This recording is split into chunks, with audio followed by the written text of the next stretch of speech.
Começou, mano. Começou, mano. E aí, galera, aqui é mais um mendigo. Um mendigo. Ah, boa, mano. Aqui é doido. Tu é rico. Não sou não. Tu é rico. Não. Olha. Ah, o cara que fez que nós usa droga, é? Ah, aqui é uma lanterna. Mostra aí, mano. Ai, Mostra. tá aqui, ó. Lanterna. Só- Me só- segura não. só- Ai, Aqui, velho, ó. olha. Aqui, ó. Vai ficar sem coisa medonha, mano. Olha, a lanterninha aí.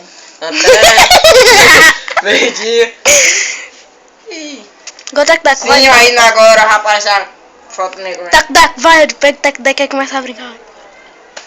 Dá play, dá pause. Dá... Agora, Então, como irritar. uma pessoa jogando videogame. Travou, começou.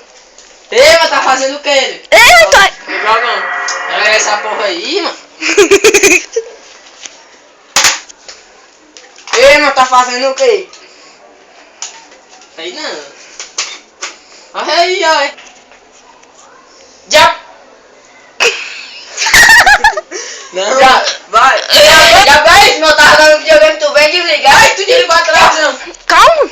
E agora, como irritar um cara malhando?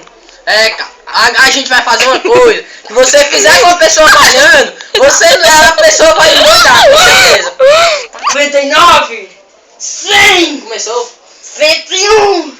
Ei, mas tá fazendo o que? Malhando, é? É. Faz essa porra aí não. Já vai!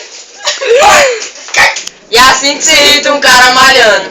Tem várias formas, tem várias outras coisas de irritar uma pessoa, tipo. Catar. Tá fazendo a tarefa e aí a gente chega lá, faz isso aí, vamos fazer agora. Ei, mas tá fazendo a tarefa, é? É de quê? É uma prova aqui muito importante de português. Ai, que porra aí, mano. E assim, Que se faz um cara irritado, fazer tarefa. uma prova Português. Português. importante Do colégio. para seu lucro no futuro. Desenhador.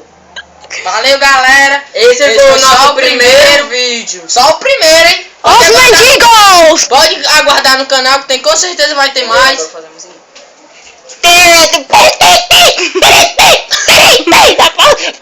Tu disse que escreve lá em cima. Lá em cima se inscreve Aqui no site. você, com certeza você vai curtir, você gostou. E lá em cima você vai escrever. Aqui, por aqui, aqui embaixo, viu? Aperte gostei. Valeu, galera!